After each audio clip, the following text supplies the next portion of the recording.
Hello and welcome to Fred Face Comics, the comic book podcast, our lifelong comic book reader guides his friend through the world of comics for the first time. My name is Joey Morgan, the aforementioned lifelong reader. With me as always is Jacob Licklider, the aforementioned newbie. Do we think that man, like, I don't know where I was going with this bit. Fuck it, we're doing Flashpoint. I had lost it. You didn't have a bit. You didn't have a bit. You didn't prepare one, did you? Miniseries. You didn't even prepare a bit, did you? No, I didn't. Because I'm like, I don't know I don't know how to. We're doing tie-ins. And why does Jacob not know how to prepare, dear listeners? Because today we are talking about some tie-ins to a universe that we have previously delved a little bit into with the main event of a known as Flashpoint. You may have heard of it. Yeah. I need you to say out the full title of this book as published in trades because it is hilarious. You're correct. The full title of today's book is Flashpoint: World of Flashpoint - featuring Batman. Yes. So it's just especially funny because none of the other trades that collect the tie-ins, as far as I can tell, have that first fucking Flashpoint. They're all just the World of Flashpoint featuring whatever character they're promoting. Yeah. I'm also reading once again this from an omnibus today, and the way this omnibus collects these things, it's not a bad way to collect these things, but for the purposes of us recording today, this is hell. We'll talk about that briefly. Hopping into our non-spoiler section first, as always, Jacob, what is Flashpoint: World of Flashpoint featuring Batman about? So here's the thing, only one of these features Batman. Correct. Which is fine. You put Batman on the cover, and one of the other ones is heavily focused on Batman characters. Yeah, yes, arguably too, technically by proxy. Arguably, yeah, by proxy. But that second one is a nothing burger of 3 issues. I'm sorry, Jimmy Palmiotti. I know Joey likes your Harley Quinn stuff, but he's a good writer. He's a great writer. You're gonna have to prove that to me next time, man. That's all right. That's all right. No. So this is the first one. Is probably it's probably the most famous of these 4 miniseries. It's the one that everyone kind of knows because it's the build up of this version's Batman versus this universe's Joker. Mm-hmm. And it is the reason we are covering it today, of course. It is the reason we're covering it. It is I'm not gonna say incredible, but it has some moments that are utterly incredible. Mm-hmm. It's that one is Let's Explore It. The second miniseries is Let's Explore Deadman of all characters, and yeah, we love Deadman around here. And which is equally fascinating. Mm-hmm. The third one is, people think Deathstroke is really cool.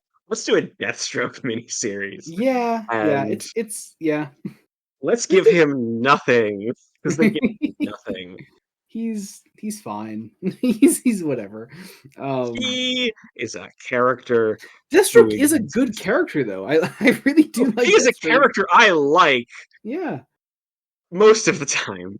Of the time. When he's not. Sometimes DC is like, no, he's actually a badass, you guys, and I'm like, it's not. He's pathetic, and this is weird. And then the fourth one is so different, but in such a good way. Like, yeah, my God, really like, why? I kind of want actually. Hey, could we maybe have something like this as an ongoing? Please, like, would be nice. You're telling DC give your C-list characters an ongoing again. I was gonna say you're asking far too much of the big 2 editorial teams. Yeah, no, not happening. Not happening. Not happening. For one moment in time, we had it. Brief moment in time. It's so. Here's the thing. That fourth one, I feel like, in a lot of ways, doesn't. It's probably the one that is the least Elseworlds.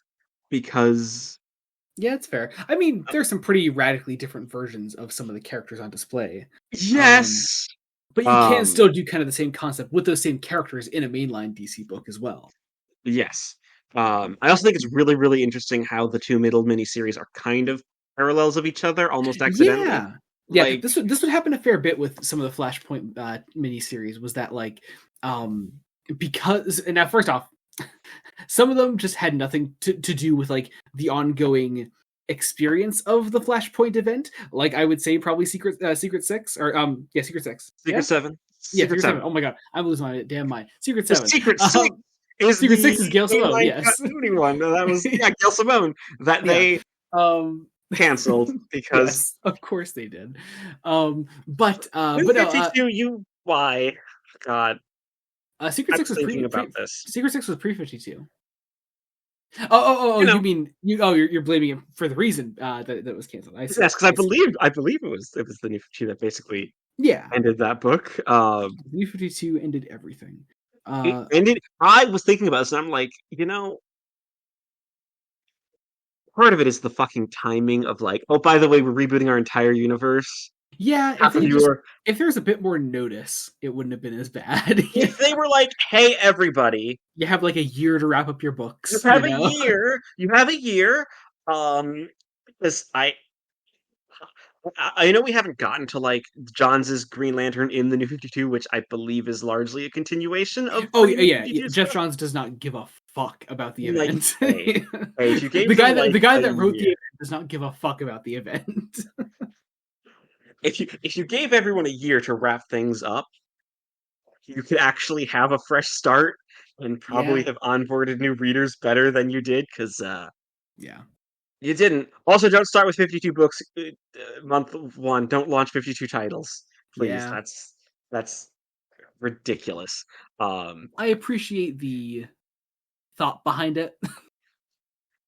Did you be like, Human waves. well, here's the thing. That's true, but I always really liked. Here's the thing.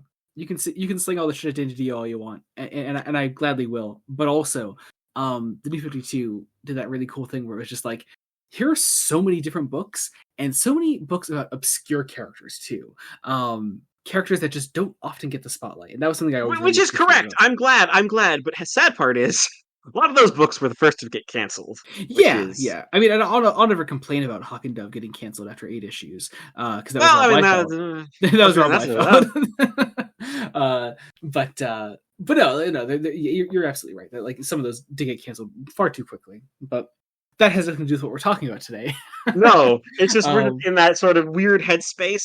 Yeah, Especially interesting to be doing. Like, I know you like this is technically an Elseworlds, and what I do find kind of interesting is the tactics of trying to treat some of these like a standard Elseworlds. Um, like, um, because it's like, funny enough, it feels like the third miniseries, Deathstroke and the Curse of the Ravager, does feel like it was outlined to be like an Elseworlds one shot. yeah. To be like, what would then pirate Deathstroke look like? You know? Yes. What if Deathstroke but pirate? And yeah, fun idea. fun idea. It feels like a 40-page one shot that has been expanded to 3 issues, and it does not work. Yeah, That way. it's also got that. Here's the thing. When you've watched the animated Flashpoint movie, which does include a number of the things from the tie-ins that we're talking about today, Yes. You have that one scene that does the scene from Deathstroke and the Curse of the Ravager, but that's just the issue 1 cliffhanger of that mini series for some reason, and it's very strange. It is weird. Yeah. Anyway, let's get into some Blue Sky questions though. Let's start off with the bit. First off, from our friend Jamie at Jamie-Season7 says Flashpoint question mark with a picture of the Big Finish production Doctor Who Short Trips Flashpoint by Andrew Smith.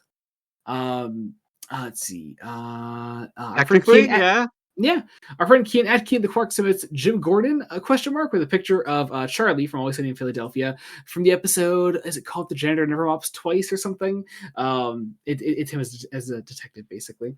Keen also submits an alternate universe version of a hero that's more morally questionable with a picture of, I know the audio. It's Full Fathom 5, right? David Collins. That's who it is. Thank you. I could not think of the actor. Let's see. Keen also submits Penguin question mark with a picture of Danny DeVito in It's Always Sunny in Philadelphia, which, yes, he did indeed play the Penguin. Wait, that's Danny DeVito? Yeah. He's wearing a wig. You know he's wearing a wig. What did they do to his nose? He's just wearing a wig, that's all. That doesn't look right. That doesn't. That's That's, Danny DeVito, yeah. why is that frying my brain? Why is that one I frying my don't brain? know. It's meant to be a flashback in the context of the show. All right.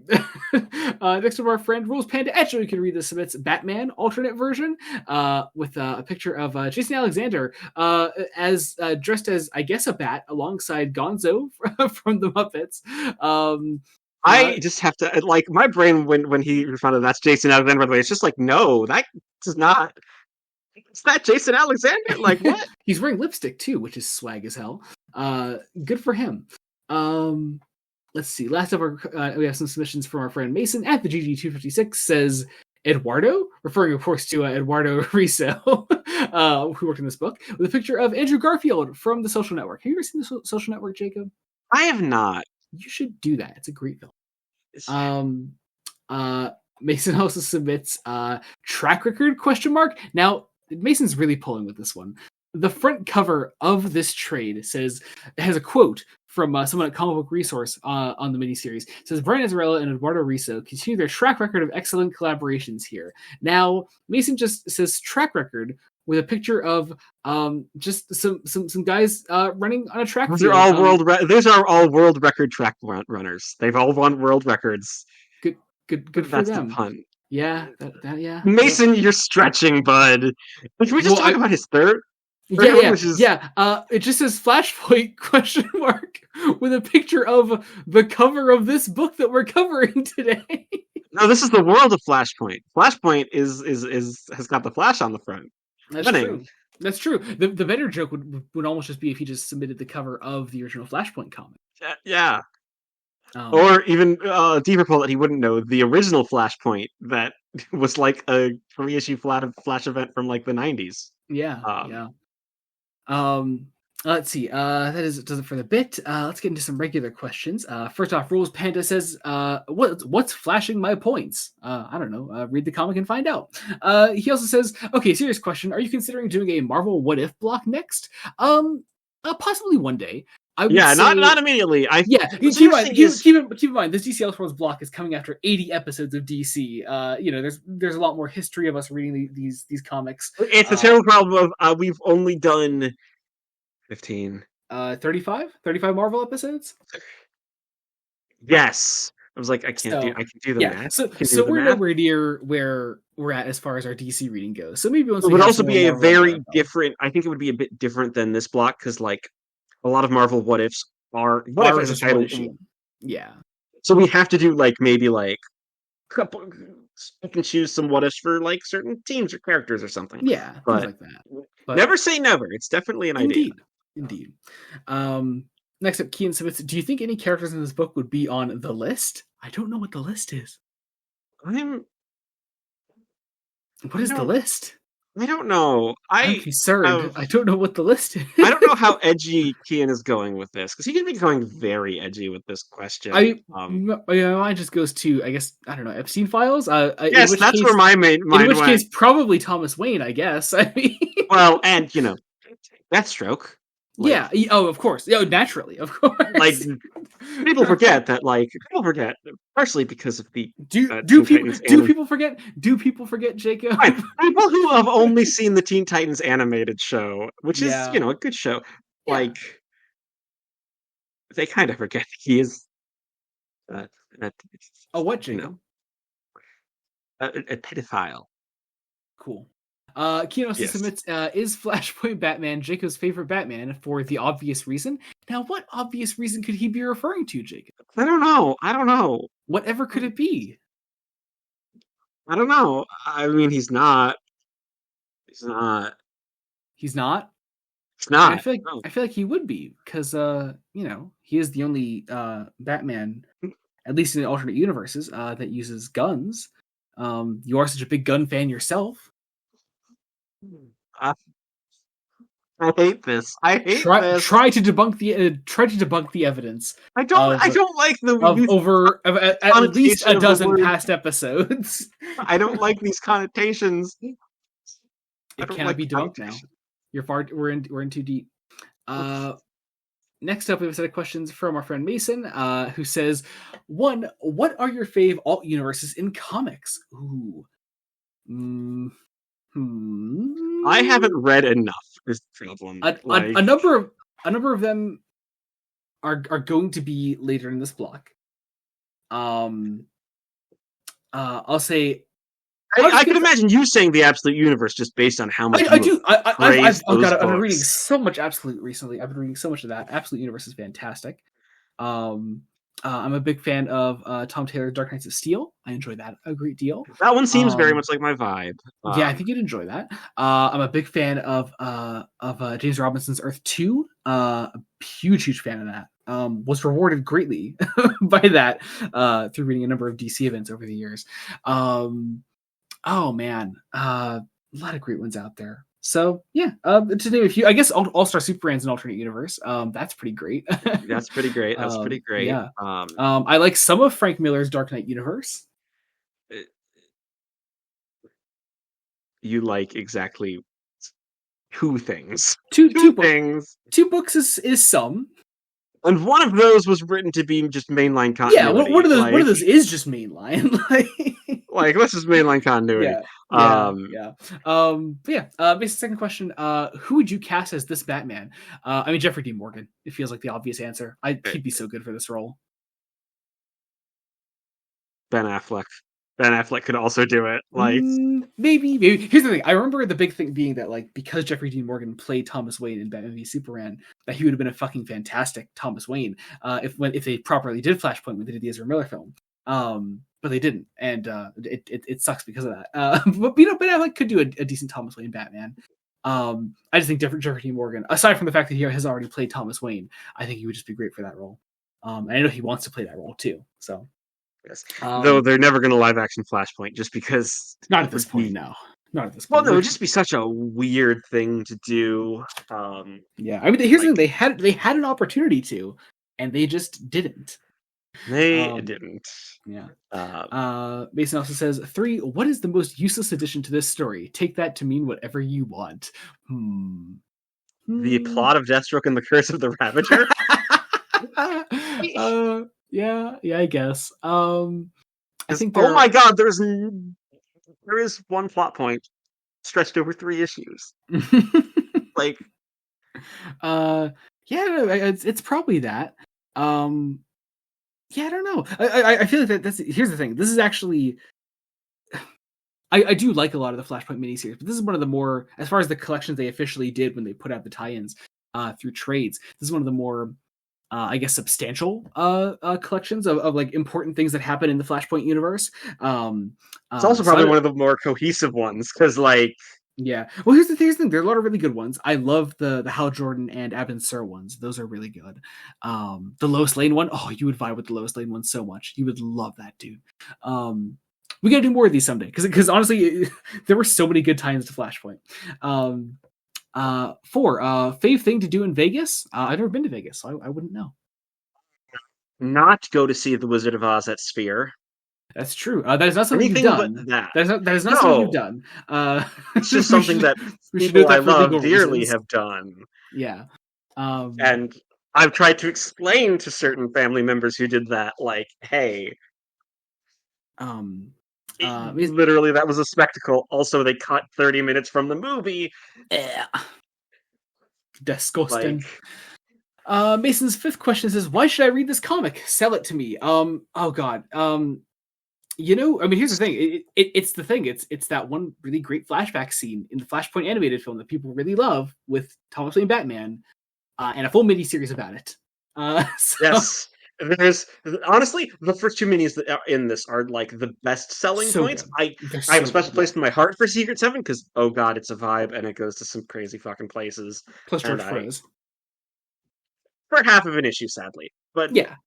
Fernando Blanco is also really good. Like, I don't want to. Of course. But you know, the Dead Man one's so good, especially because Dead Man. It's not a spoiler to say. The Dead Man one does involve some other major Batman characters. And it involves Dick Grayson. Yeah, It's yeah. in the title, Dead Men in the Flying Graysons. That is Like, true. Basically, like, here's the thing. I would recommend the Flashpoint tie-in miniseries in general. I'm reading from the omnibus today because I really like the tie-in miniseries. I really like this omnibus.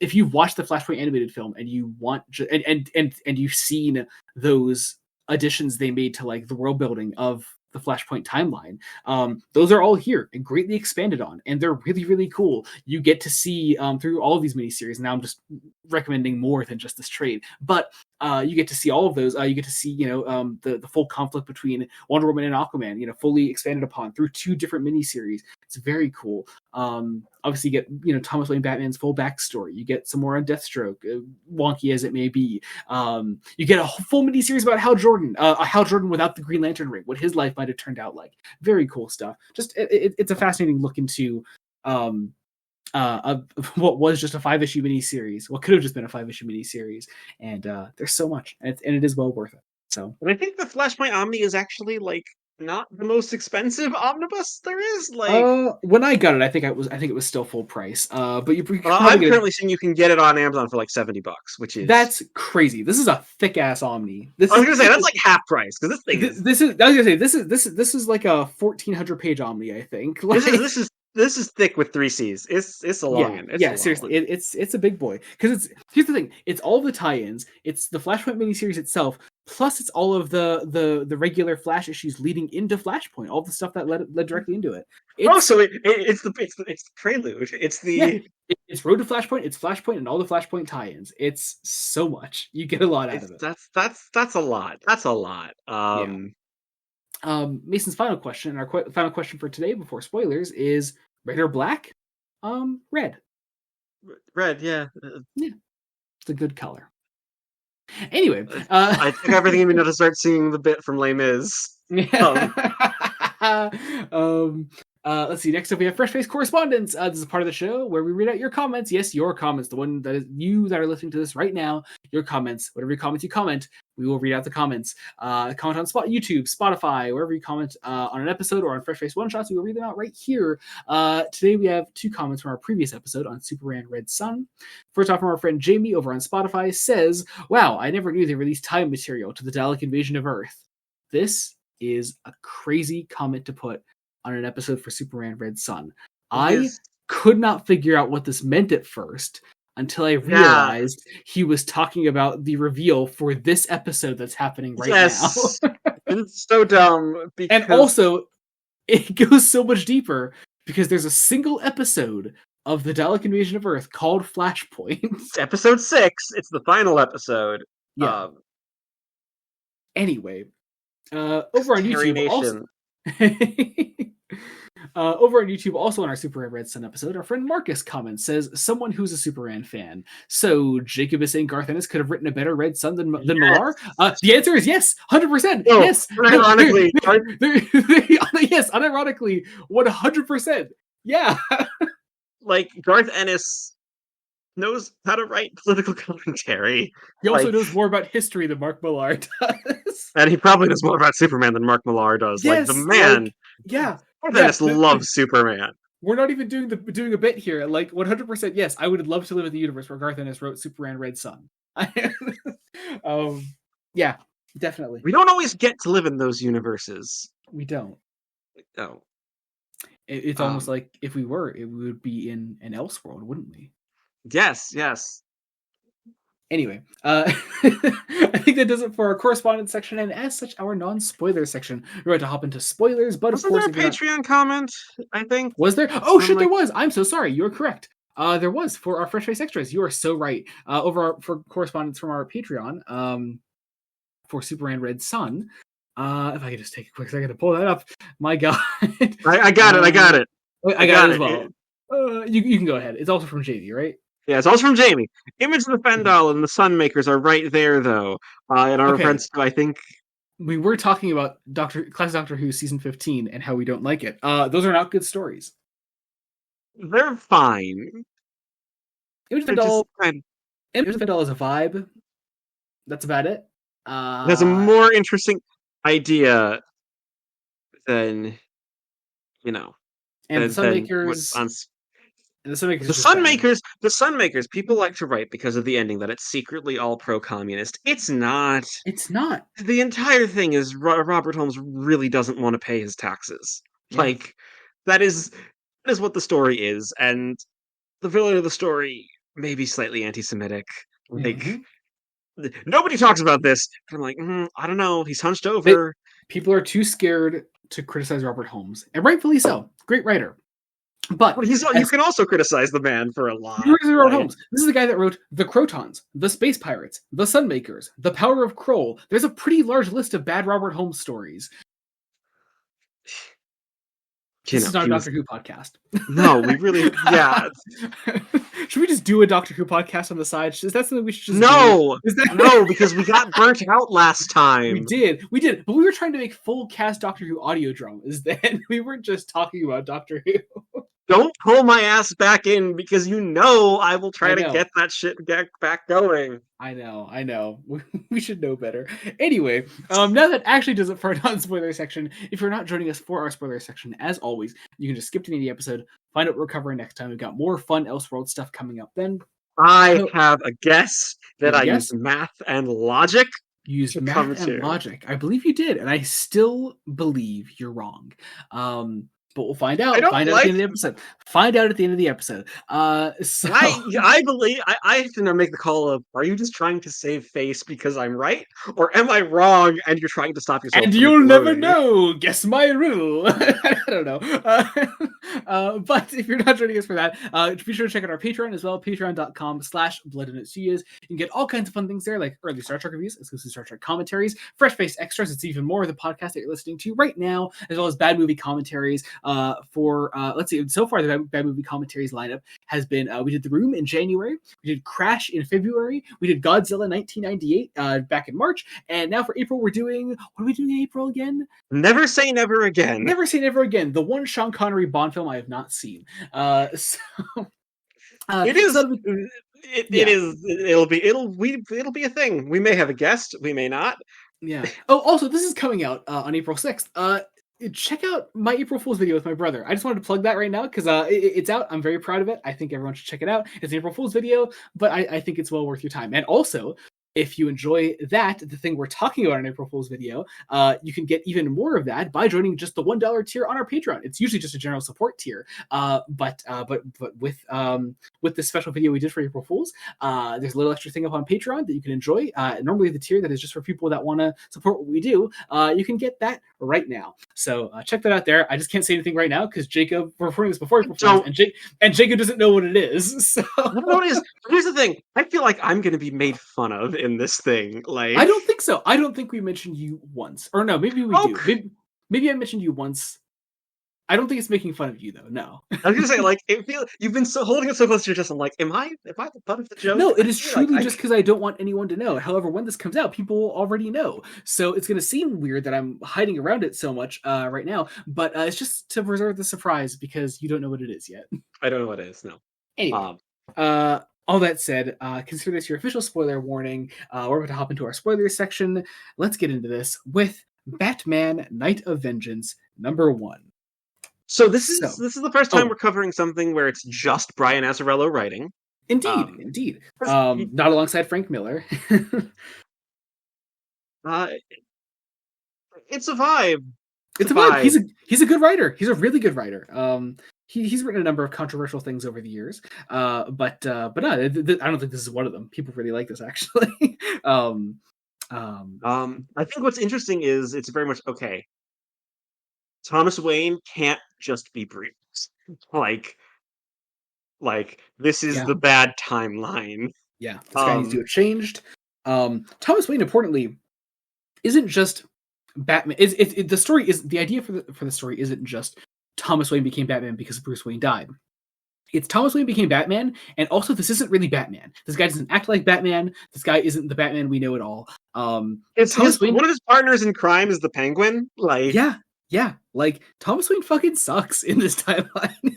He's pretty bad. Sucks. He's bad, and I don't think that after Flashpoint, at least in the button that Tom King and Joshua Williamson really highlight just how bad he is. Because Well, because those are all explicitly post main event Flashpoint.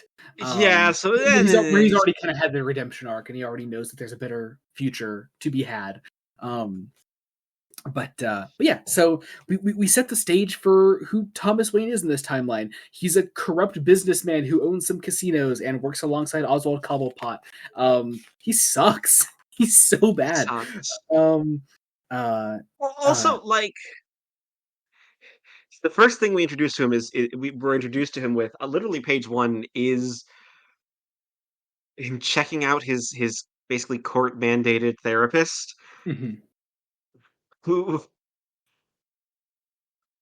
is vaguely drawn like Barbara Gordon. Yeah, that might be on purpose.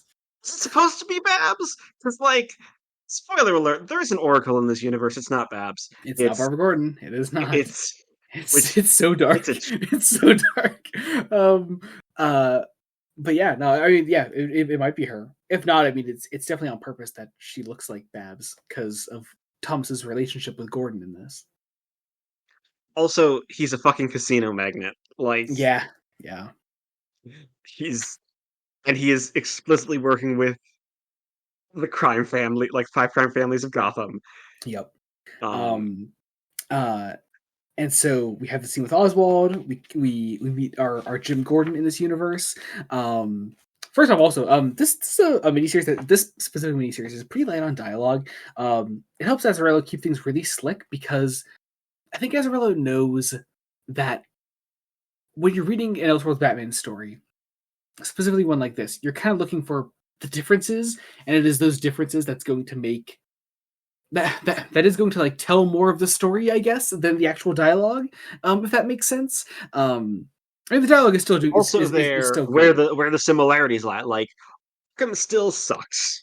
Gotham is still has an eldritch curse put on it, basically. Yes. Yeah. However, Jim Gordon still works with Batman. Jim Gordon knows who Batman is. Knows who Batman is. Interestingly, Harvey Dent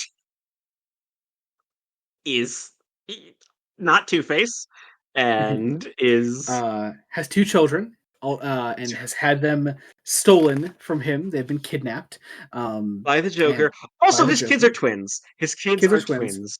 Because obviously, yeah, of course, yeah. Here's the thing: the cool thing about this, with like, normally it's that's one of those like on the nose Elseworlds things that like can maybe kind of bother somebody. But I think because it's Flashpoint and because the premise of Flashpoint is what it is, like you can kind of do those really on the nose things, and it's going to make sense because of what the miniseries is trying to do. But also it helps. It also helps that like Harvey doesn't become Two-Face. Like, yeah. We're not doing a Two-Face story here. Like, because why would we? He's like a corrupt DA. No, he's a corrupt judge. He's not the DA. He's just explicitly a judge. Yeah. Importantly, they don't say who the Joker is in this universe yet. Obviously, you would know, of course, who it is already. But that was meant to be a twist when this was first published.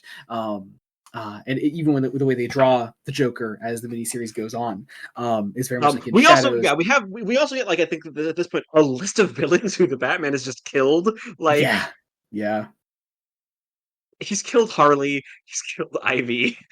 Like, I need to know what this Harley Quinn was like. I need to know. Well, I need to know right now. Look, listen. Martha Wayne lesbian rights. It feels problematic, right? Like, does it? Traumatized into evil and a lesbian relationship? Yes. Or alternatively, Martha Wayne died young and never discovered her bisexual side. We get Harley Quinn. Like,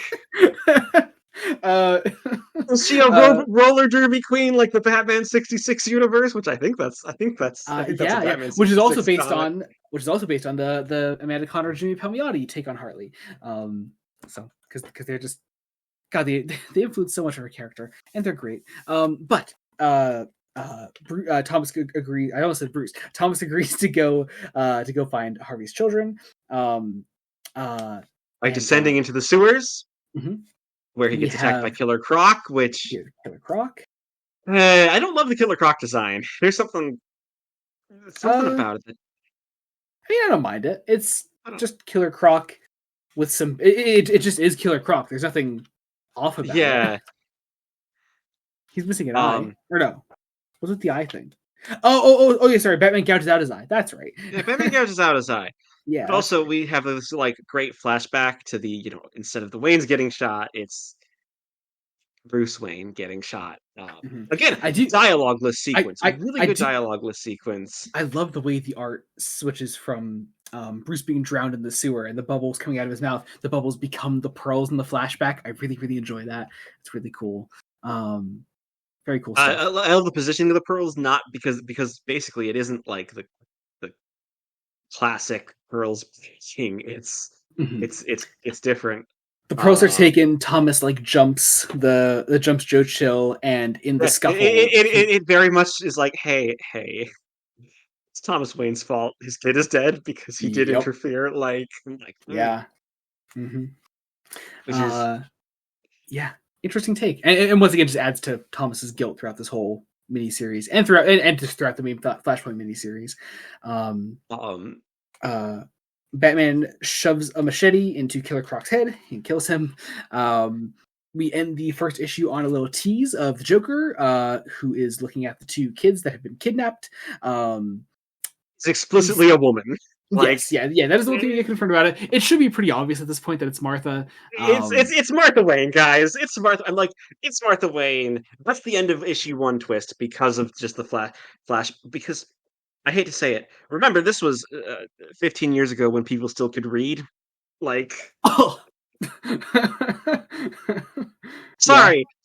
You can see where my brain has been. Yeah. I know. My brother made a certain comment to me today, and it ruffled my feathers. You don't need to explain it to me. I know. Yeah. Like they had literacy enough to be like, oh, Bruce died, Martha lived. There is a mysterious Joker who is talking about mommy and referring to Batman as daddy. Yeah. Can I say? I mean, there is an explicit. Oh, sorry. You go ahead. I love the design. Like even in it's the a good shadow design. here, I'm like, oh yeah, it's a good design. Oh, that is a vibe. I feel like that's something the main universe Joker could also pull off. Oh god, yeah, totally. I think there's I don't know, man. There's something about this universe and this take on Batman that just gives it every right to be as edgy as it wants because it's so fucking edgy. I don't know, just something about this really works for me. Yeah, cool. Yeah. Oh, anyway, on to Batman Night of Vengeance Part 2. I have to flip a bunch of pages of my omnibus to get here. Yeah, we're gonna vamp a little bit. We're gonna vamp a little bit. Do you have like sticky notes? Do you have sticky notes? Here's the thing. What I'm doing as we're discussing the current issues, I'm flipping to the next one and putting my hand in there to prep to flip to the next one. So I'll be good. Here's what's happening. So for those that don't know, the way this omnibus is split up is it goes lead up to Flashpoint. Flashpoint Part 1 happens. There's I think a Booster Gold tie-in that's like because the Booster Gold tie-ins got like one extra issue than the rest of the tie-ins. Don't know why. But then Flashpoint Part 2 happens. Then you get all of the Part 1s of all of the tie-ins. Flashpoint Part 3 happens. Then you get all of the Part 2s. And then you get all the Part 3s after that. It goes in that pattern. Yeah. Because DC for 3 months, which is wild, stopped publishing every single book. And it was this big event. And I mean, that also happened with not universe-ending events, like Night Terrors. They did that. Yeah, that happened with Night Terrors. Also, kind of ridiculous. I'm gonna. Yeah. I don't like when a comics publisher. That happened with Future State too. Future State was kind of cool though. I liked Future State. I just don't like the concept of stopping publishing of all of our main books. Except apparently Hellblazer. Even Hellblazer apparently made it through fine. Yeah. And went through fine into the New 52 initiative just so they could get to issue 300 and wrap that entire. Now, Jacob, tell me more about the Uncanny X-Men by Gail Simone.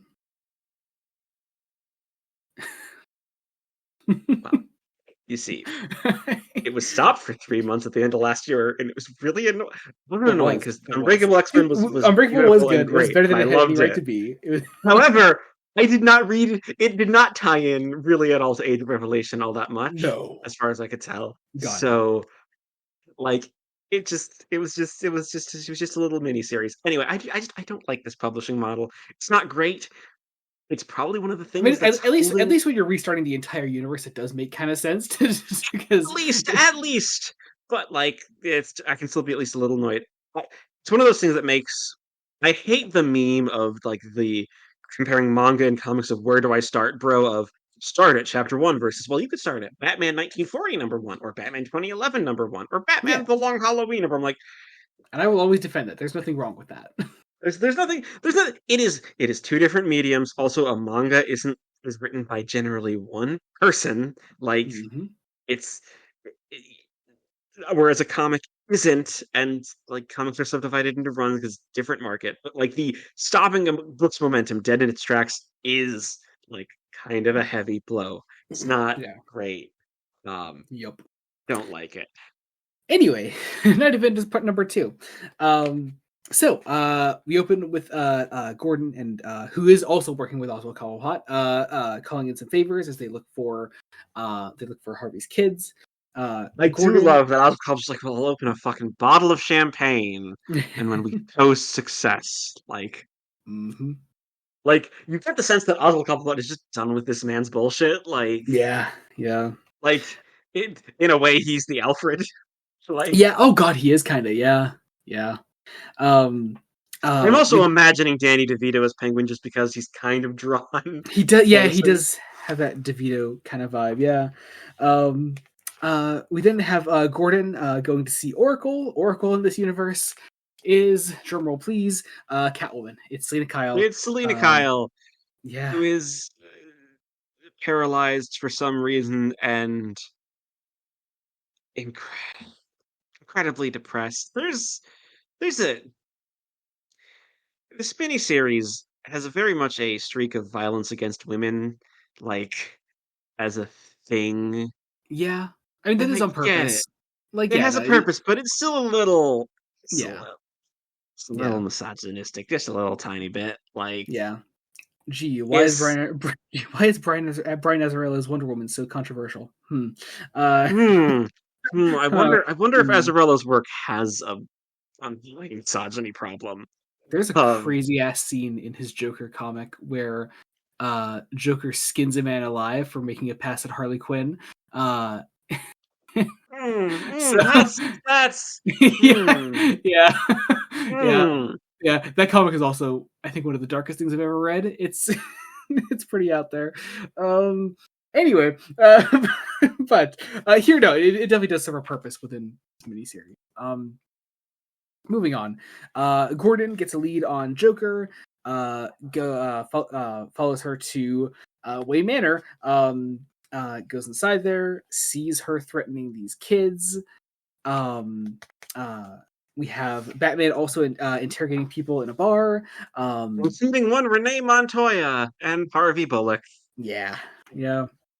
Um, Interesting little Feel scene. again. I don't love that Renee Montoya is just a bartender in this universe. I'm like, that's doing her dirty. Like, I suppose. I suppose. I mean, well, if Flashpoint is kind of explicitly the bad timeline, I mean, is it possible that Renee Montoya tried to be a cop and it didn't work out for one reason or another? maybe. And it's And also, she's working in a Confederate bar. Like, she's in a Nazi yeah, bar. yeah, There's a Confederate flag on the wall. yeah, Um, yeah. I saw the altered Confederate flag. There's a little like lion thing on the top. It looks like. which might be like a thing to do with Cyborg. I don't know, like the whole Cyborg Mm, government plot that's been running through Flashpoint. Like, oh god, it's been so long. I'm not sure. I'm not sure if it is. I don't know. Yeah. Anyway, yeah, Gordon goes. Sorry. Batman gets info from Selena. Finds That out Joker that like bought a pizza, um, and the guy working the door had a slice, and now he's uncontrollably laughing. And Bruce just fucking snaps this guy's neck. Like, yeah, yeah. And then I said Bruce again. Thomas. Every time I see that, I just assume Bruce Wayne. Thomas Wayne goes after Gordon, who is already at Wayne Manor. And his phone, Gordon's phone is off. So we do basically a tribute to Nosferatu as Gordon ascends the stairs, sees the Joker with two guns pointed at one of Dent's children. He opens fire. It's such a dark scene. It's such a dark scene. Fuck. Okay, so let's talk about how this is framed. So you see the Joker standing very tall with the two guns pointed at one of the kids. It's the little boy. The Joker has the long green hair. You don't see the face. You don't see the inner body. It's a big purple trench coat. Gordon opens fire. Joker is not saying anything. Because this is in fact the daughter of Harvey Dent that the Joker has dressed up as the Joker. So Gordon has just Harvey's son, in retaliation, starts stabbing like it's as Martha Wayne licks a knife. Yeah. Well, no. The son doesn't do anything. It's while Gordon is looking after. It's while Gordon is looking after the kids, and then Martha sneaks up behind Jim and slits his throat. Yes, slits his throat. Yeah. Starts licking it, and and then Bruce gets Bruce again. Fuck, Thomas gets is told about this. He gets like fucking snuff film footage of the whole event. And then we get what is meant to be the big reveal, if the reader hasn't figured it out yet already, as Thomas goes after the Joker, screaming out, "What have you done this time, Martha?" As we get the big splash page of her standing above the dead Gordon and the kids. It's so you know that drop. You know what part of the problem is? You know that bit in Dropout where they made their people dress up as the Joker. It does look like Allie Beardsley, doesn't it? Like, that's just fucking Beardsley. That's just Allie Beardsley as the Joker. It looks like Allie Beardsley as the Joker. No. Which I have in my notes. No. I'm not going to be able to unsee that now. You're not going to be able to unsee that. Oh, no. Like, oh, man. So then we go into Batman Night of Vengeance issue 3. First off, omnibus-wise, this is the first issue that comes right after the Flashpoint Part 4 cliffhanger of Reverse Flash saying, "Look what you did." So it's just something funny about those two images side by side. That, and then I love the issue 3 cover, by the way. It's Thomas as Batman, Martha as Joker, holding hands above the chalk outline of dead Bruce. Very cool image. I also like Martha with Joker in the white suit. I think it's a very cool image. Yes. Well, because it's morally, technically, like, on moral standing, Martha Wayne is kind of has a better morality than Thomas Wayne in this mini. Yeah, I mean, because she's not in control of her actions because of insanity, which is, let's be honest, problematic tropes, obviously, and portrayals of disability. But again, the dark timeline excuse, etc. Bad timeline. Which, yeah, she's also. There's an argument to be made that she's actually killed less people, responsible for less deaths than Batman. Like, yeah. That's like, this is a guy who didn't even try to like find an antidote to Joker Venom, just a snap of the neck. Like, with his bare hands. In the tiniest millisecond of mercy, when Thomas catches up with these kids, we learn the daughter didn't actually die. Thank fuck. And part of me is wondering, did Azzarello get a note? Maybe. I have a feeling. That someone. Perhaps the note was, Brian, we can't kill the kid. We can't. We just can't do it. Brian, you can have one dead child, and that dead child can be Bruce Wayne. The dead child is Bruce Wayne. Bruce was already taken. You can't ask for another dead child. Good God. Yeah, no, it's pretty dark. These books are being marketed to teenagers, Brian, and some of those teenagers are like 11. Yeah, it is. Yeah, it's a lot. Good God. Anyway. I adore. Well, okay. So here's what's interesting: is Eduardo Risso decides, let's Killing Joke this motherfucker with some flashbacks, and I think that's fascinating because it doesn't call into question Martha Wayne's memory. Mm-hmm. calls into question Thomas Wayne's memory, because Indeed. Yeah. there is an argument to be made that Thomas Wayne actually didn't do shit. Like, Yeah. because, like, there's this image of him trying to give his son mouth to mouth and getting Bruce's blood over him to make, like, a Joker smile. Um, Mhm. and then the only thing in color we see from that point is the red of Martha Wayne's lipstick, as she can't accept the death of her son. Yeah. Um, and it's very much framed as, hey, Thomas has kind of been abusing his wife verbally. Yep.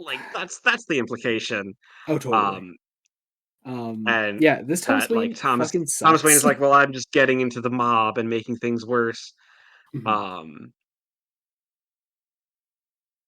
and eventually it's not even the death of her son that cracks her, it's the abuse from her husband and the fact that he has already started to do some, like, potentially some murders and some Yeah. drugs.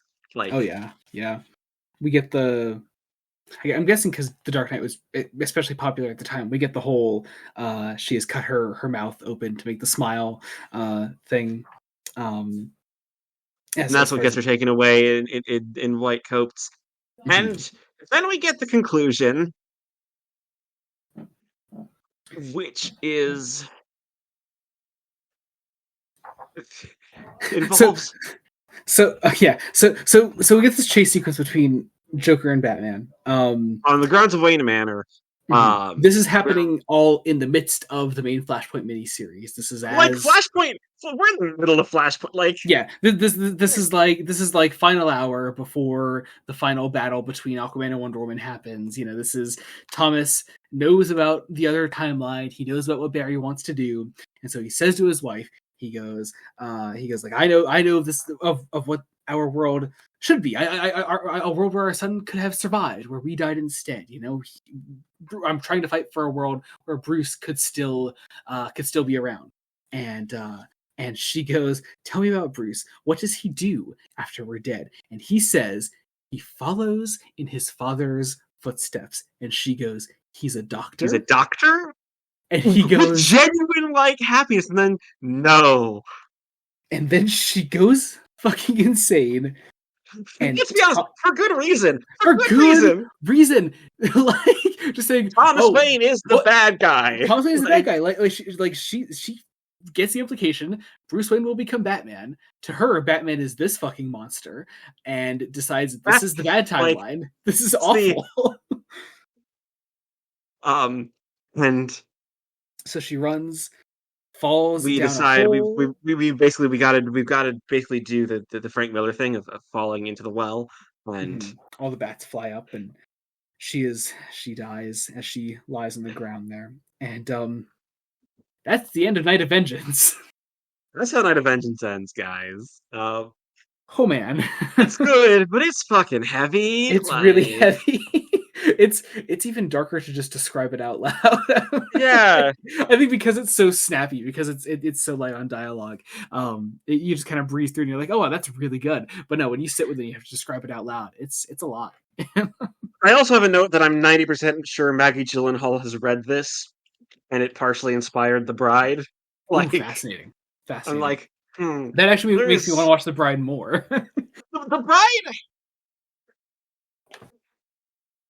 The Bride is, like, the bad movie I've seen this year.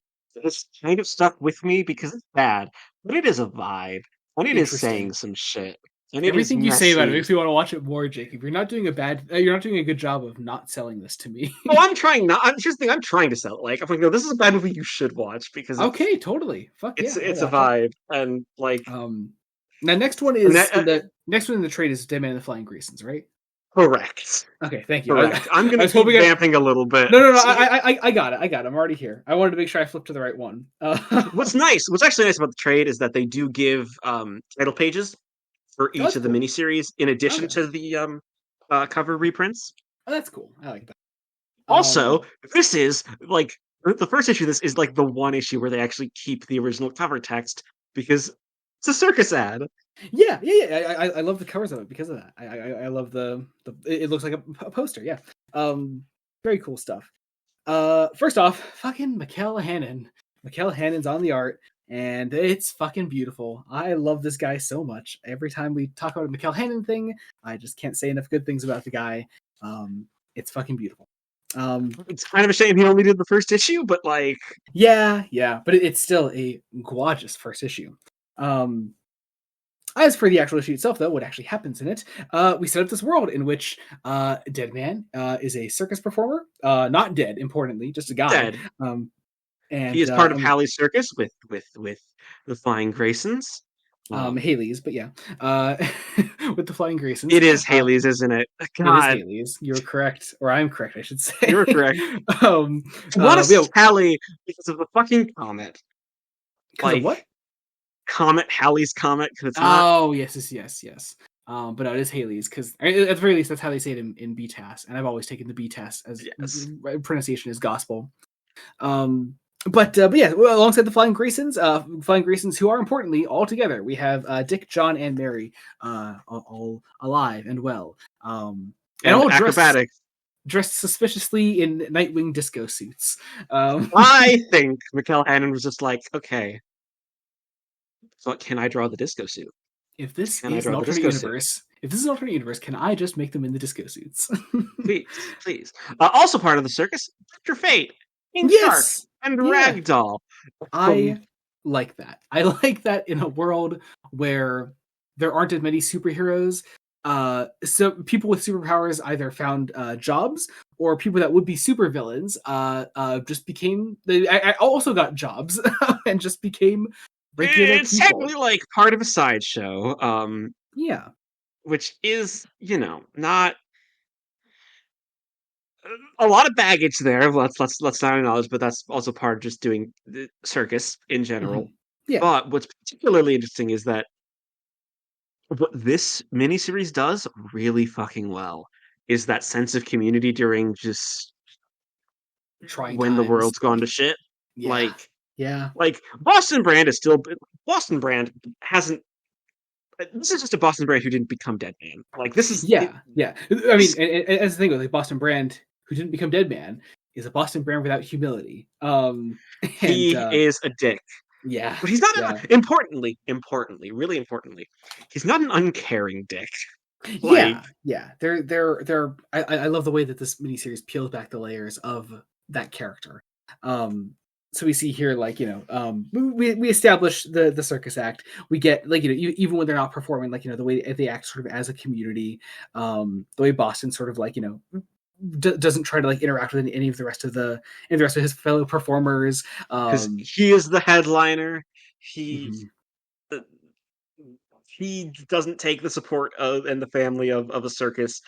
Importantly, we are in Eastern Europe because America's hell. Western Europe has the mess that is Diana and Arthur going at it because in more ways than one. But yes, we get our circus folk on the road. I like. I also we take this moment to see this universe's version of Dr. Fate having these abilities to see what the universe should be, and how it has changed. I like that idea. It's implied that the helm hasn't changed when Barry fucked up the timeline. The helm, which is such a cool idea. I really love that. Very cool idea. We see them sort of set up camp in a new space where they'll be performing next. We see as John Grayson goes to talk to Dr. Fate, he gets this image of a potential future, one where he is dead and Deadman is sort of like watching over him. We then get to see some of the destruction in the rest of Europe from Wonder Woman's Furies and how they are attacking normal people and they're specifically trying to find the Helm of Fate. As we end the issue with the Flying Graysons beginning their next performance with the specifically in Poland.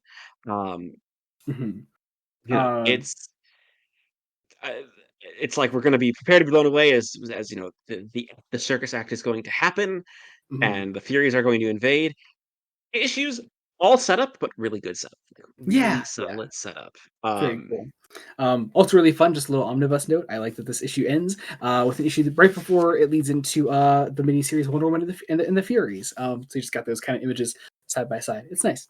It's nice. You see, the thing is obviously like it doesn't work like that. It's nice. I'll say it's also nice to have focus on the sides of the conflict from the perspective of Yeah. people who are trying to be outside of it, because like Mhm. no. I Um, will also call out, I love Cliff Chang's cover for issue 2. yes, very cool stuff. Also, another omnibus note before issue 2 is an issue of Frankenstein and the Creatures of the Unknown, which is another one of my favorites. It's basically just creature commandos. It's very cool. It's we're It's gonna have so to cool. God, the next Elseworlds block, I think we're gonna have to put another one of these in it, which Yeah, I is think so. I think so. a wild decision. I forget just how much I enjoy these Flashpoint miniseries until I'm actually back reading them again because they are really good. Yeah. Anyway, but yeah, on to Dead Men and the Flying Graysons number 2.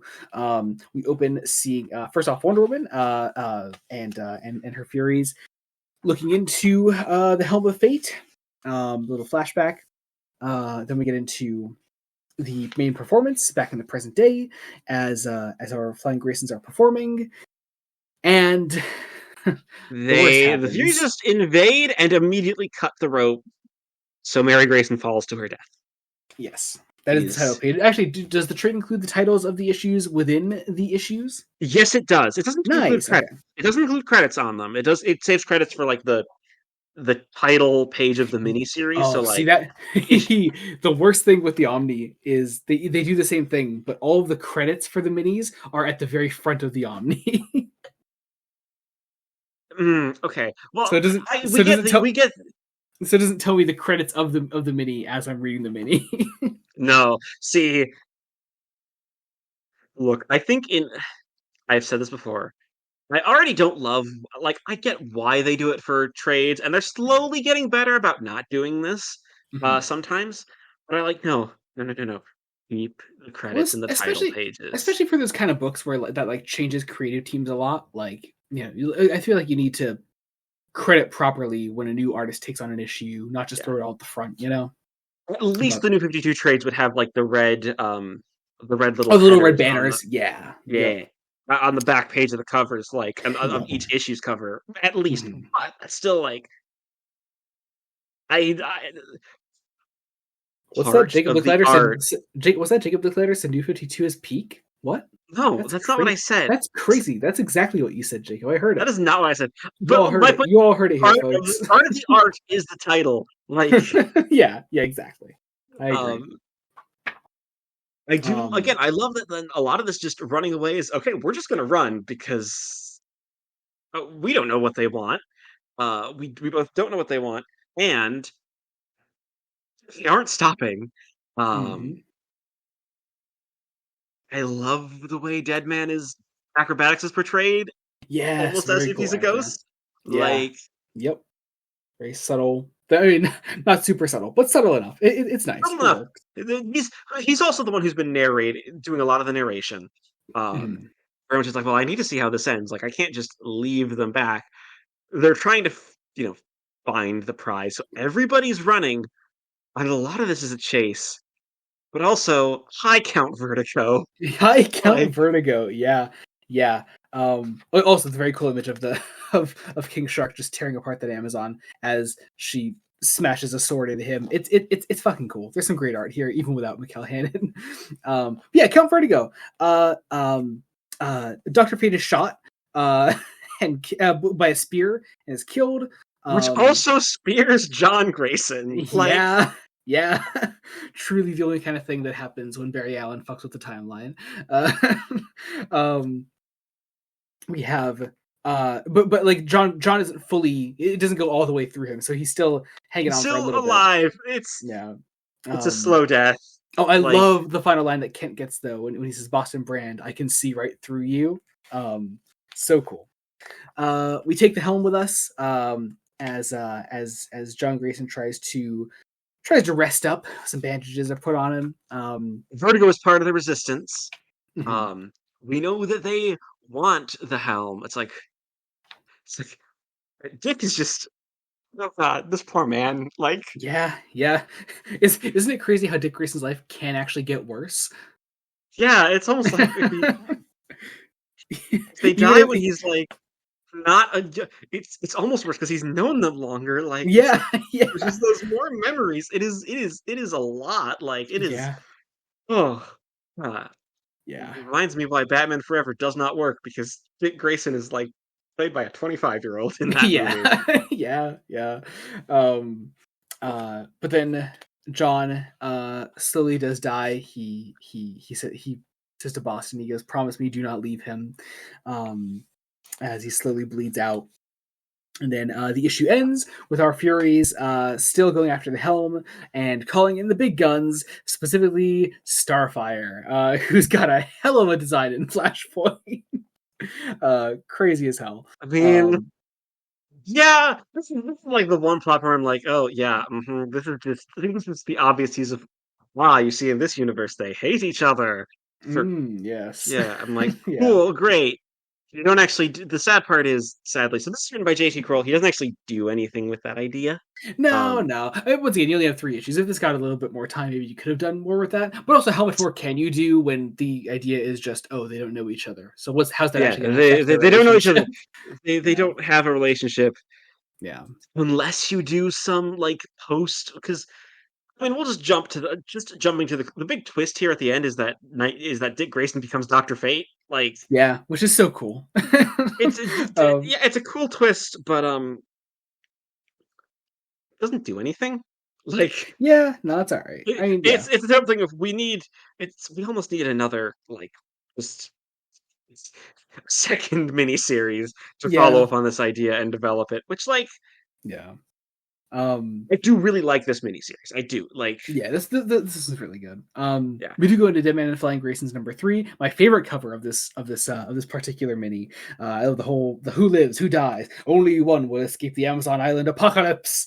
Very fun stuff. I love the Dead Man's drawn on the cover too. Good stuff. I also love the still only 2.99 US cheap exclamation point underlined. This is Like, oh god, this is in that era of DC when they had I like a year ago put out the poster with like the brightest day lineup with the slogan drawing the line at 2.99 and didn't oh Marvel man. increase their prices to 3.99 or something? Yeah, Like, yeah, because so that was DC once again sticking in their faces, but oh man, those were the days. I mean, it is still kind of wild that 4.99 and 5.99 a decade and a half later are the prices generally for single issues. Yeah, yeah, I guess. The only thing is hey, digital issues. If you're not counting these fuckers in sales when you're considering books, make them cheaper. Like, Yeah, yeah, I agree with that. I wholeheartedly like agree with that. either you can keep them the price. These I'm just gonna go on a soapbox. For one shots, I purchased the digital issues. Yeah, I would really, really like that count to count as a sale towards sales numbers because, yeah. like, it should count. Let the Like, people know you buy every Tom King issue of Wonder Woman month to month. This isn't actually us saying anything negative for our own personal enjoyment. I just know it pisses off a great I many mean, people out I there. have complicated feelings about that run. Yes, I am. but There's some brilliant stuff. There's some weird stuff. The man needs to like tie some shit together. the fact of the matter is, it's not a bad run, and people need to shut the fuck up sometimes. um, I do like that the final title for Dead Man and the Flying Graysons is "Death of the Family," which is meant to be Yeah. which is meant to be a play on the Robin thing, but also I don't think Scott Snyder knew this title was a thing when he created that Batman No, arc. no, no. This is just accidental foreshadowing. This is Yeah, accidental foreshadowing. yeah. But yeah, like, this make me wonder where the fuck is Jason in this universe? Probably nowhere Uh, interesting. Like, I don't think he ever gets commented on in any of these minis. I have a feeling he probably has the At tragic least to my fate. memory. At least to my He memory. probably has the tragic fate of like dying young He died in the because streets or something. Yeah. on the like. And It's just like, I can't remember any of the other Robins getting commented on. Mm, I'll have to look into it again. Well, I mean, obviously Damien doesn't fucking exist. It's been a while since yeah, of course. It's been a while since I've read every mini. I think the last time I read every mini was not long before we did our original Flashpoint episode. So long ago. Over 3 years ago? Yeah. So over 4 years ago. 4 years? Oh god, yeah, we're on. Well, no, that was because that was like. Sorry, it would be like about 3.5, I guess. Yeah. Yeah, because we did that in like. That was right around our 1 year anniversary. Yeah, that was like early October 2022. So yeah. Like. Anyway, but yeah, getting into this, we get to see Starfire wreaking havoc alongside the rest of the Furies. We get a little flashback with the Flying Graysons as Dick is mourning his father. We get to see the Vertigo, Deadman, Dick, the rest of the circus all trying to like make a run for it through the chaos in the streets. Vertigo gets killed. Mm-hmm. Deadman saves Dick's life, like, and then becomes Deadman, which is it becomes Deadman, Deadman, superhero like, Deadman, and is literally just going to be a guardian angel to Dick, which is a really, really sweet. Yeah, really I like sweet. that idea a lot. Yeah. And then Dick takes the helm. Deadman is there alongside him the whole way. I really love the way the narration works here as well, because we get like some Dick Grayson and Deadman narration, like alongside each other. It just works out really nice. It's a cool thematic ending for the mini. It's a very short issue. It feels like a very short issue. Really, really short. I have like it's one where I have like it's where I don't have a whole lot of notes for this collection, anyways, just because. They're all pretty breezy and they're all pretty inconsequential. Like I always like the note ends on this mini ends on Dick meeting up with more members of the Resistance, which does include a version of the question. And I don't think what is the question in another one? He might be. Is he in the Lois Lane mini? I gotta reread some of these things, man. Anyway, but yeah, that's the end of that one. And that'll bring us into the next one would be Deathstroke, right? Deathstroke and the Curse of the Ravager. All right, let's go. Deathstroke and the Curse of the Ravager, Part 1. We can kind of breeze through this if you want. I can summarize the 3 issues in in like 2 sentences. Ooh, okay, go ahead. Deathstroke is looking for his daughter. True. Fucks someone who may or may not be a teenager. They comment, I can't even tell how old she is. Like, yeah, great. And then finds his daughter. And it's fucking mini. That is. Yeah. I mean, pretty much. I guess we want to try to talk about the rest of this. It essentially goes, Deathstroke's a pirate, which is a cool image. I like the Ravager isn't Rose Wilson, it's his boat. It's his boat. It's his little boat. Which is really funny because the title page does give Deathstroke and Ravager created by Marv Wolfman and George Perez as a credit. Yes. I mean, hey, I guess it counts. I guess it counts. I don't think Marv... It does remind me, there's a Billy Joel song called The Downeaster Alexa, and he named the song after his daughter, but the song is about a boat. So I guess it's another boat named after his daughter. It's very weird. And also, I don't think Billy Joel fishes. It's a song about fishing. It's very weird. Whatever. Anyway, that's basically what's happening here. Deathstroke is Billy Joel, is what I'm trying to say. He has a band of mercenaries. They all suck. Yep, some of them are comic book characters. I truly don't remember which ones, though. Clayface is here. Clayface is here. Yes, that's one of them. I think the whole idea is that like metahumans are generally have to hide themselves being metahumans in the world, which like. But it doesn't really get commented on because we're pirates on the 7 Seas. Yeah. He's going up against Warlord, who I'm 90% sure is a character. Like, yeah. We get Deathstroke. It's a lot of just cool looking action. It's cool for it to look cool. I don't think there's anything wrong with that.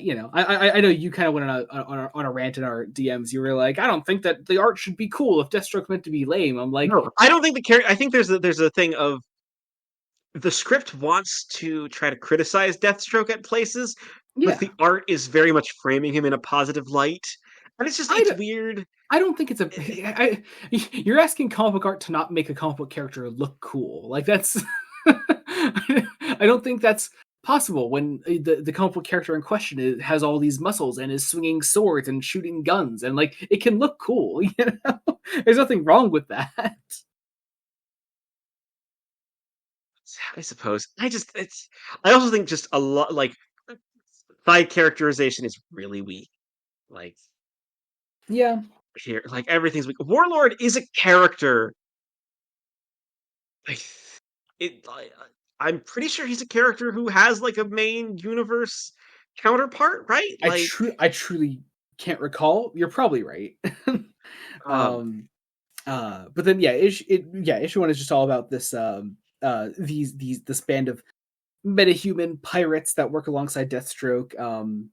he recruits some more after defeating Warlord, finds a cryogenically frozen metahuman.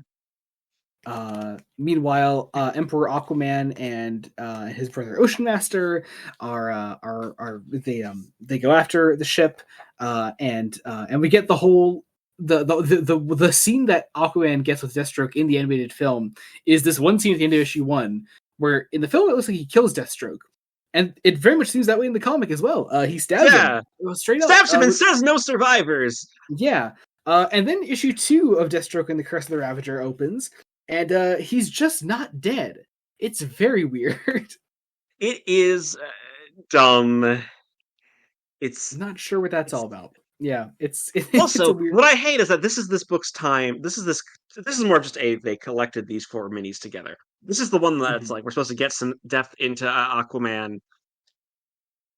We kind of don't. Yeah, kind of don't.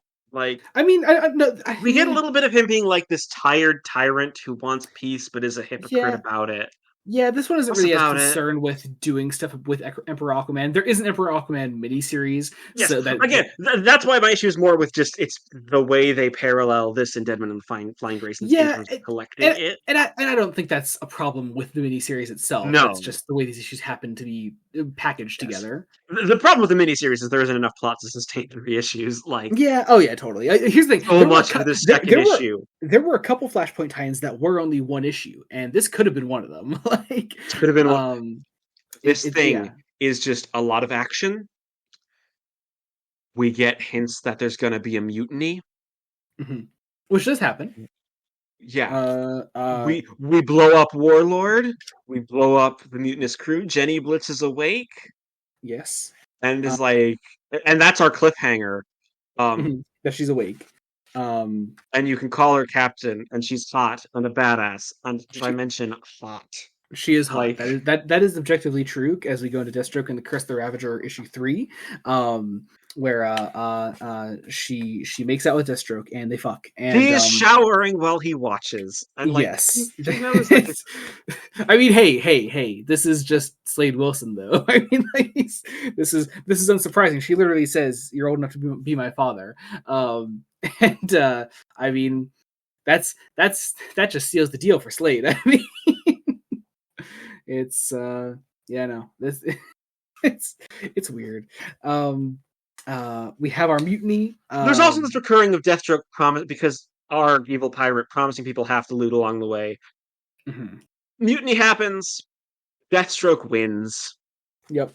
So the conflict was almost basically for nothing. It really is just to put Slade and Jenny in this final conflict alone without the rest of the crew as they go to get Deathstroke's daughter back. They secure a deal. And the terrible problem is, I hate to say it, Rose Wilson is sadly just a sexy lamp. Like, she is quite literally an object for Deathstroke's plot. Like, which is a shame because Rose Wilson, I do know, both of Deathstroke's children are great characters, fully fledged, interesting characters. I can't wait till we get to Jericho in New Teen Titans, which we're getting close, right? Because it's like right after Judas contract. Yeah, close-ish. Yeah, we're getting close-ish. Like, so probably volume 7, volume 8. Yeah, 7 has Judas contract and several follow-up issues. and then some. And then some, because Judas contract is 4 issues long, and so we secure a deal with Warlord to get Rose back, and then we betray Warlord and just kill him, and Jenny Slade. No. These are different pirates. Riddler died in the last issue. Sorry, wait, this is a totally different guy. Oh, yes, it is. Shit, you're Yeah, right. no, that's the fucking problem. Like, Yes, you're right. there isn't a You're big absolutely right. bad. It's like, okay. This is also Like, this is also the most dialogue heavy miniseries of the four we're covering today, and it is the one that does not need it. It is the one that could be done almost entirely through again, Jimmy images. Palmiotti, you have one strike. You have one strike Look, against you, sir. fine, I will put his and Amanda Connor's Harley Quinn on the schedule as soon as possible. Fuck. Or I'll put his All Star Western on there because I really do like his Jonah Hex stuff. Yeah, because I'm sure he's a fine writer. Like, He's good. He's really good. but like, this isn't it. This is pretty See, bad. here's the thing. I don't think this is actively bad. I really don't. It's just kind of there. It just doesn't need to be it just doesn't need to be 3 issues. It's just more press it down to 30 to 40 pages and we're good. Yeah. Like yeah. But anyway, yeah. So we betray this other guy that was holding Rose. We kill him. Slade, Jenny, and Rose all escape, and they sail away. And that's the end of the miniseries. That's the whole thing. That's it. Yay! Anyway, I hate the yay because it's just like it exists. Yeah, it just doesn't need to be 3 issues. It's whatever. Secret 7. Secret 7. As I am flipping to it, this one was a fucking vibe. Oh, yeah, I knew this would be your shit. I knew this would be your shit. Like, oh. Here's the thing. Like the Suicide Squad characters from the Austrian run, Shade is not exactly one that I care about. No, yeah, Shade's just kind of there, but also this is just kind of there. This does also feature the vibe that is Enchantress. That too, but here they actually give Shade like they actually go into a little bit more about like who Shade is, and I'm like, oh, this is some shit that like you could really do a good Shade the Changing Man ongoing. Yeah, and I think there was one in the 80s. Like, I believe so. Yeah. I'm still frantically searching for the Secret 7. Oh my god, he's a Ditko character. Of course he's a fucking Ditko character. He totally. Yeah. I'm still like that searching. Clicks. He's Ditko. Let me vamp. Keep searching. Let me vamp. I'm going. Where is it? Oh no. Where the fuck is it? I don't know. Wait, was it? Oh god, I can't find it. You've probably gone too far. I keep going back and forth. I don't know where it is. Okay, we're on a Flashpoint. Hang on. There it is. I found it. I found Black Orchid. Cool. All right. There. Okay. Yep. Found it. There it is. I got there. Oh man, I got there eventually. All right. Secret 7 issue 1. Yes. So, let's talk about Enchantress. Enchantress, who we all love, right? We all love Enchantress. Unless it's the film version, she sucks because that movie is awful. It's whatever. So, also, first off, the first 15 pages of this first issue, it's George Perez, and oh my god, my beloved. So, what else helps? This is all to the side. Like this is the side. Mm-hmm. This is the side quest. This has nothing to do with larger Flashpoint things. This is just alternate versions of characters you might know because these are mostly like C-list DC characters, and just I don't know. It's a love letter to a very specific brand of DC character, if that makes sense. Like the kind of characters that you and me really enjoy when we read like stuff like Ostrich or Suicide Squad. It's also in a way it feels very much Perez is like, well, I'm never going to be able to do anything with the Vertigo, am I? Mm-hmm. So let's just do some Vertigo. Yeah. Like very fun. And Peter Milligan, who writes this, I want to say did do some Vertigo. So I'm pretty sure he has a Hellblazer. Yeah. Yep. Like he has a run on Hellblazer, and somewhere in those 300 issues, massive 300 issue run. Yeah.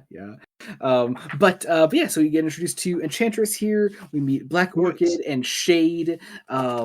Specifically, Enchantress is trying to find Shade, who she outright calls a madman. Mm-hmm. Shade is at a diner. Black Orchid is dead. Mhm. Like, is explicitly dead, Yeah. and The idea is is that the called. Secret Seven was a team that once existed in this universe, has since been disbanded, um, and we're sort of like slowly putting the pieces of that back together here. Um, as my God, the Perez art goes insane as Shades powers start going haywire. And It's he so is many. summoned to the lair of Mr. Abracadabra. Um, Mhm. So much fun. It's so cool. I love the art here so much. Um, so cool. We because the have idea is that, like, oh, the vest is malfunctioning, and they keep calling Shade a murderer, and he's like, no, I haven't killed anyone yet. mhm, Like, which is really interesting. And again, this is all 3 layers of narration deep because it's Enchantress, Shade, and Abracadabra. Like, it's we're nestled into where things are weird. mhm, Um, Enchantress is the one who's then able to actually summon Shade to tries to summon him to her side. Really can't. Like, mhm. we go utterly ridiculous. When we pull Shade to reality, it's Oh a God. hey, I love it. I love it so much. Remember the image where he rips open the vest and like his bones start ripping apart inside there. It looks so fucking cool. His his eyes come out of eyeballs his become skull. an Evil Dead effect. Yeah. Oh my God, it's Um, so cool. like, Oh we come back to man. reality. It's like, hey, Cyborg wants to reinstate the Secret Seven. Mhm, There are, uh, you know, soldiers come in to try to kill Shade. Shade gets teleported away. mhm. Is brought to Enchantress Enchantress. gets her shit together. Um, it's like, well, your vest counts as magical, so I was able to teleport you. But Mhm, it's like, hey, she gets very annoyed that she's not allowed to do a villain monologue. Um, but she is very much like, hey, so the Secret Seven has been split up for way too long. And I would really like to be June Moon again. I haven't been June Moon for a very long time. And Shade's like, mhm. no, that's not possible. It's like, well, maybe I'll persuade you otherwise. Gives him a Another fucking mental mind fuck. Oh God, another cool ass page where the panels start to like warp and like go in this At this circle. point, at this point, it's not Perez art. This. We have shifted Yeah. art at Oh this yeah, I point. know. Like, It does shift pretty seamlessly. I'll say it's a very it's very well done. Um, but yeah, then we get the issue on our big June Moon transformation, and we go into Secret Seven number 2. Um, so we open with uh, Amethyst, Princess of Gen World. yes, who is a child. Um, but does not look like a child. Talks like a child, but is not a but does not look like one. Well, Um, she's teaching kids, so yeah, like, yeah. Um, but yeah, we she's teaching these kids. In the middle of at a all this, she a refugee camp in California. mhm. Um, um, these agents approach her, and as she is talking to them, she gets shifted away. She gets pulled away from all this, teleported by this shade-looking magic. Um, to Shade in sort of a liminal space where it's like, hey, we want to do the Secret Seven again. And it's like, hey, I think you're just a little crazy, but like, fine. I'm not gonna run. She gets pulled away again. There's a lot of just like bouncing around of characters. mhm, Also, June Moon is just there and he looks pissed. It's mhm. just like, Yeah, we have June and Shade sort of walking together through all this, seeing Amethyst get sort of like get like transported above them. She's the three of them are brought together then. Uh Still like trying to put together that team again. There's this friction because like the team doesn't Amethyst doesn't want the team to be together again. Um June does. The Spirit of Black Orchid definitely does. mhm, And then we eventually realize, well, after Shade and Amethyst, you know, um, uh, they have some fun together. We're like, oh shit, I haven't actually introduced the rest of this team. Yeah. So we introduced a character called Mind Warp, who is kind of cool. Um, all intercut with Abracadabra doing these press conferences of like, I will reveal the identities of the Secret Seven. We also have, so we have Mind Warp, that is member number 4. 5 and 6 are Raven and Zatanna. Yes. Um, uh, some of the designs of these other of these Flashpoint versions of some of these characters are insane. The Raven one's really cool. The Zatanna one is just fucking peak 2010s Dandidio bullshit. Yes. But then we end the issue then with June Moon waking up in the middle of the night, seeing that Shade has accidentally killed Amethyst. Yeah. And as Abracadabra is revealing the identities of the Secret Seven, like, it is wild. Like, this is, and then the third issue happens. Yes, we go into It's kind of a mind fuck. Yeah, Like, it's this whole mini is insane. I love it. But yeah, we go to Secret Seven number 3. After a brief sort of opening scene with with the scientists at Meta, because there's also there's a lot of meta text to this mini series. It's a lot. I feel like I would have helped if I had a little more of like the immediate stuff before Flashpoint that this is riffing off of. But even as it is, it's really fun. It is. It's messy, but it's a vibe. It's a vibe. We get this. We go back to Shade, June, and Dead Amethyst. Dead Amethyst is briefly reanimated.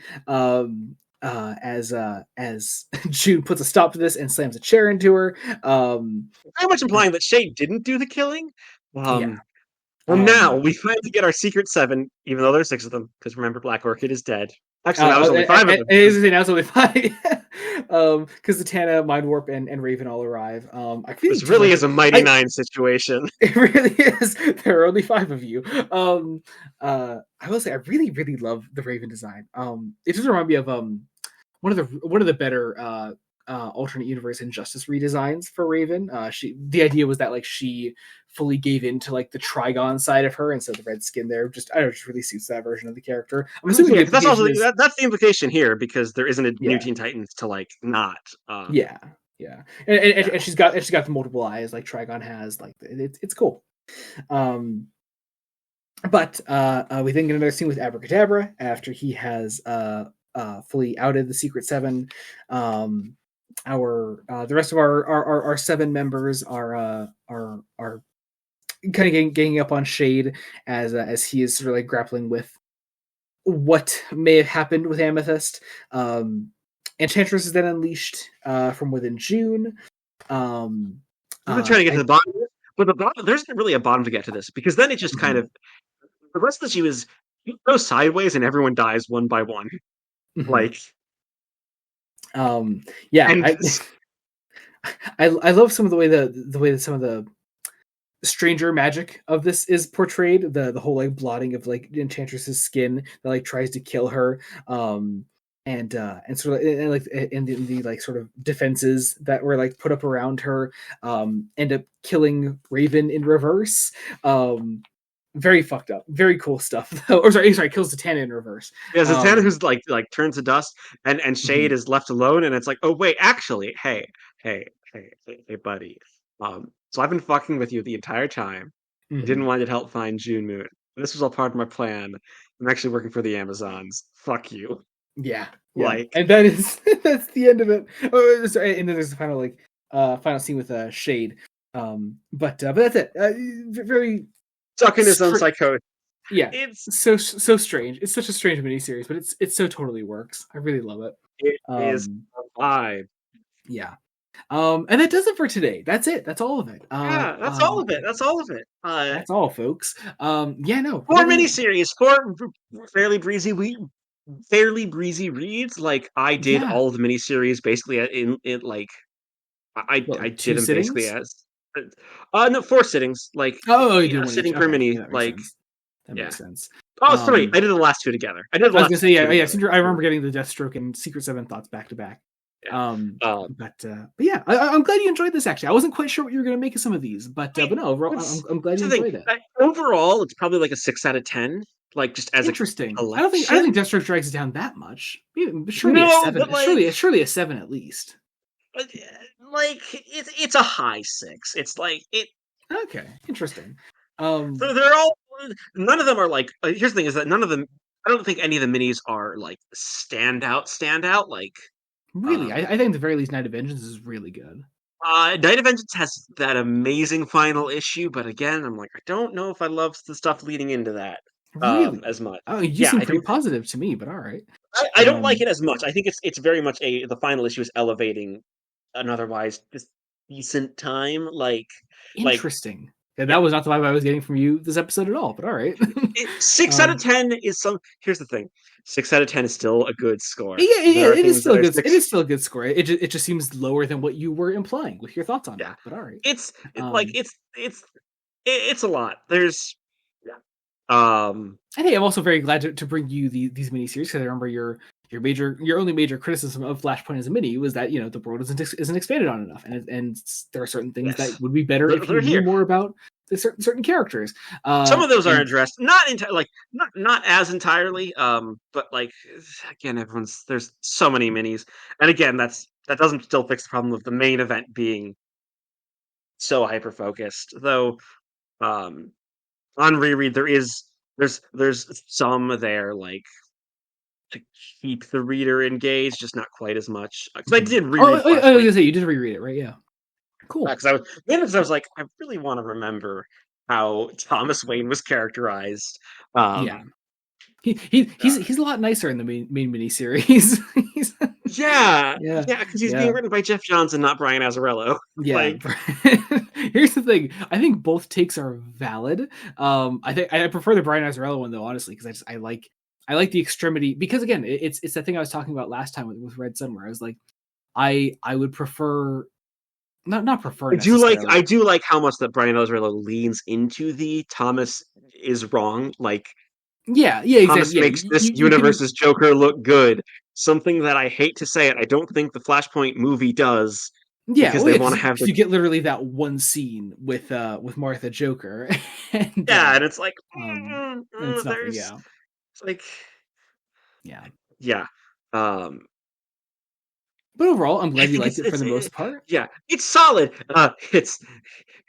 It is on the whole the collection is better than Superman Red Son, which is wild take, I but like I gotta take a look at the rest of the trade releases for the mini series and see what one I'd like us to do next at some point. Because I don't know, I think it'd be cool if we could just kind of tackle one of these every now and then. Yeah, every so often, um, just yeah, toss yeah, it in occasionally. yeah. It's there. Um, It is a wild episode to be doing, just because this is tie-ins to an event, like yeah, a very yeah. famous event, but it's Okay, yeah, like it's a pretty famous event, and one that they're aside from the tie-ins, there are sequels to, and we're definitely going to be seeing more of Thomas Wayne Batman later down the line in certain I was things. gonna say, like like I know Jeff Johns did a couple of years ago Flashpoint Beyond, yeah, Flashpoint Beyond, yeah. And I think you also know that he shows up again later in the Tom King Batman stuff that we cover. yes, So yes, yeah, so yeah, there's plenty more to talk about with Thomas Wayne Batman and to see how that character continues to develop and just how nasty the guy can get. Because God, he can get worse. So all that at a later date, obviously. But in the meantime, Jacob, yeah, let's talk about next episode. Let's talk about what we might have coming up. yeah. I want to know where your mind's at. I want to know what you think's coming up. So, I should, dear listener, Joey gave me the issue breakdown of what we're I did. covering next. Yeah, of all these Elseworlds books, and he told me the next one is a double booker where the first volume is 6 and the second volume is 8. This is true. And my brain starts turning. I'm like, what the fuck could be 14 issues? And then you know me, ideas pop into my head. I keep thinking the absolute bright ideas universe just pop into my head. pop into my head, and I keep thinking it seems a downright shame that we haven't done more absolute stuff. More? So we haven't even started. No, well, we technically DCKO. They're in DCKO, yeah. And I kept thinking, and I started looking. I looked, and I noticed, Absolute Batman has 2 volumes out right now in trade format, and it's broken down to 6 and 8, and so does Absolute Superman. So it's one of those two. I'm leaning towards Absolute Batman because this is you. But we're doing that. This is me. That's what we're doing. That's try to deny it. Yeah, 100%. Yeah. You really think that's it? Yes. So Jacob, you seem to really underestimate how much I pay attention to trades of things that I collect single issues of. Oh fuck! How wrong was I? So I have another really cool Elseworlds thing for us next time. It's going to be the start of a new series for us. Actually, it's not absolute anything. It's we'll do absolute another day. I'm sure in some other form. But for now, I have another series in mind that I think will also be relevant to something we're going to read later on the podcast someday. This one is obviously a proper actual Elseworlds book, unlike Flashpoint, which is alternate timeline, but it still counts. Next time on Fresh Face Comics, we're going to start covering an Elseworlds story that is very near and dear to my heart. It's something that I have a lot of great memories of from like some of my somewhat earlier comic collecting days. It's something that will be, like I said, important to what we're doing next, to what stuff we'll be covering later down the line. So how about next time we delve into Earth 2, the New 52's Earth 2 by James Robinson. Okay. This is a modern take on the Golden Age, I think, is the best way to describe the New 52. Isn't Kingdom Come. The best way to describe Earth 2 is a modern take on the Golden Age. We've got Alan Scott, we've got Jay Garrick, we've got a version of Hawk Girl, Wesley Dodds, The Atom, things like that. All kinds of fun stuff. So we'll be covering that next time. The first 2 volumes, The Gathering and The Tower of Fate. Very excited to talk about the 2 of those. Join us then for that. And in the meantime, let's get some promotions out of the way. Jacob, I have a feeling I may have slapped you in the face once more. It's every fucking time. What else would you... What would you like to promote today, Jacob? This keeps happening with every Elseworlds episode I reveal. Fucking...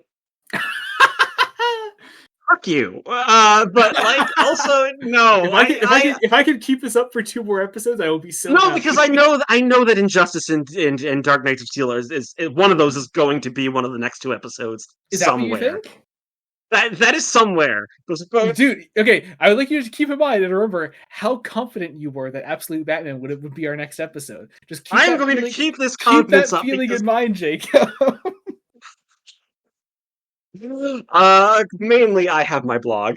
I have my blog where I have been reviewing, oddly enough, Doctor Who magazine comics because I'm determined to get through the early 7th Doctor run. Hopefully before the end of April. I need some good 7th Doctor stuff in my life. I've also done some Doctor Who books. I've also been reviewing Star Trek The Next Generation, and at the time of this coming up, I will have just finished season 3. Oh boy. Oh boy. Oh boy. At least I think, because this comes out next Monday. Yeah, it does. Yeah, you'll have put out your review for Best of Both Worlds Part 1, which, oh man. Oh man. Oh man. Yeah, that's fun. I likewise am also reviewing Star Trek The Next Generation with my brother. We have recently put out a review on Transfigurations. And if you want to be a cool person, you can go over to our Patreon at either the Ensign, Lieutenant, or Commander tier, and you can get our next review early for the Best of Both Worlds Part 1 as well. Otherwise, over on our Patreon, there's also a general support tier. It's only $1 a month. You'll get your name down below of every video we put out. People see your name down there, see you're a cool person, and they want to be a cool person too, and they will join the Patreon. Otherwise, on Patreon, there's also bad movie commentaries at $3 a month, and also at $5 a month, you can get Fresh Face Extras. It's even more the podcast you're listening to right now. We talked a lot about Buffy the Vampire Slayer before this episode, which was great fun. What was the other thing we talked about? We talked about that and I don't remember what else. There was something else after that. Or it's a little bit, Clone Wars, yes, little Clone bit. Wars, yeah, that's right. Yeah, so if you're interested in that, there's that as well. There's also the exclusive Star Trek TOS commentaries that me and my brother do at the Commander tier. We have our last one was it was Space Seed, yeah, slightly famous episode, Space Seed. You should check out our commentary for that right now. And of course, all of TOS leading up to that as well. We're almost out of season 1, so that's all kinds of fun. Otherwise, also on the channel, on Blood Note Studios, there is also R2BD, my Star Wars show with my brother. At the time of this coming out, we have recently put out our episode on Dark Temple, the Jedi Fallen Order comic. It's fine. We're going to keep covering Fallen Order stuff, though, because next time we're talking about Jedi Battle Scars, the tie-in novel by Sam Maggs, which was pretty good, and our episode is recorded on that. That'll be coming out relatively soon. Otherwise, in relation to this podcast, there's Fresh Face One-Shots that we do, where we cover current comics coming out. We cover Superman by Joshua Williamson, Wonder Woman by Tom King, Batman by Matt Fraction, and The Uncanny X-Men by Gail Simone. There's also our link trees, our socials, all that will be linked down below. You can follow us wherever you want to follow us. Wherever you're listening to us, be sure to leave a rating, comment, subscribe, follow us wherever you're listening to us, be it Spotify, Apple Podcasts, Google Podcasts, etc. Subscribe to the channel, Blood Note Studios on YouTube. Any of your support there is greatly, greatly appreciated. And I guess that about does it. So thank you all so much for listening. Until next time, this has been Joey Morgan. And a Jacob Licklider who is going to murder my co-host by the end of this. Goodbye!